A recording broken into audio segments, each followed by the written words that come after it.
ดฮ้อนฝนตกเจ้าก็มาฝนเศร้าตกแล้วเธอก็อย่างนี้ไปคอยหลงหักสุขใจที่เจ้ามาให้เฮาฮักเก็บเจ้าไว้ในใจนอนฝันไปว่าเฮาเป็นคู่กันแต่อีหลีแล้วเจ้าบอกเคยให้ใจเฮาเลยเพิ่งหูมื้อนี้เจ้าบอกเคยคิดสิหัวซาเฮาเลยฟ้าห้องแดดฮ้อนฝนตกเจ้าก็มาเศร้าเหนื่อยเศร้าล้าฝนซาเจ้าก็ไปเจ้าเฮ็ดคือจังเฮาเป็นแค่ศาลาริมทางเจ้าเฮ็ดคือจังเฮาเป็นแค่มองพักหัวใจยามที่เจ้ามีไอ้ลายามที่เจ้าผิดหวังก็เฮ็ดคือจังมีใจยามที่เจ้าสมหวังเจ้ากันอย่างนี้ไปบ่ลาจักคำ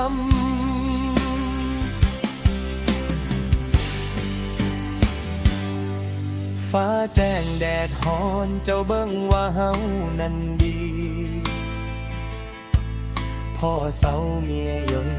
เจ้าไปพอคนใหม่ก็หายหัวไปใส่จอยคอยเคยหวังว่าเจ้าสิอยู่กับเฮานนบอนเก็บเอาไว้ในใจนอนคิดแอบหวังไปว่าเฮาเป็นคู่บ่แยกจากกัน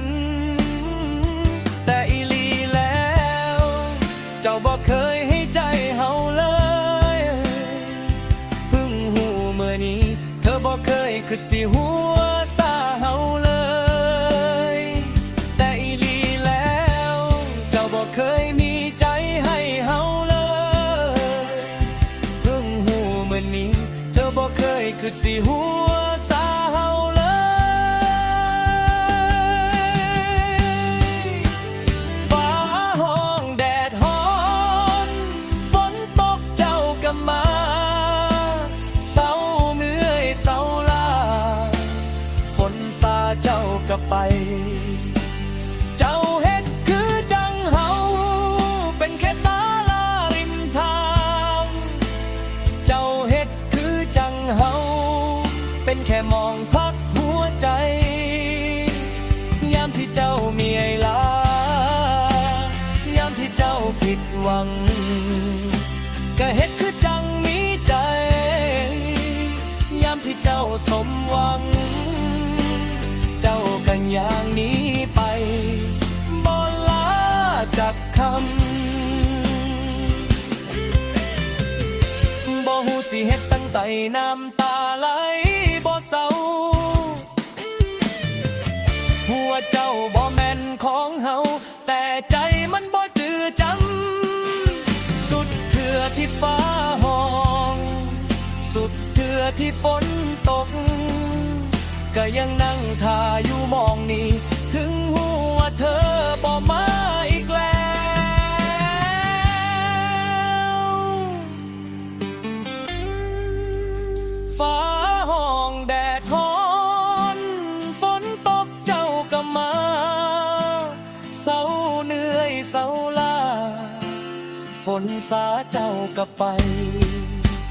เจ้าเฮ็ดคือจังเฮาเป็นแค่ศาลาริมทางเจ้าเฮ็ดคือจังเฮาเป็นแค่มองพักหัวใจยามที่เจ้ามีไอ้ลายามที่เจ้าผิดหวังก็เฮ็ดคือจังมีใจ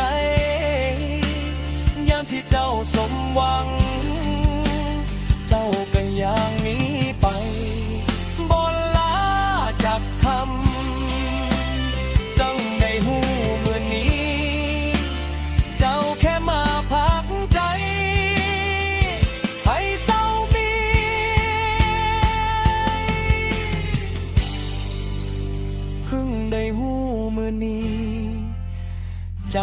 มาพักใจ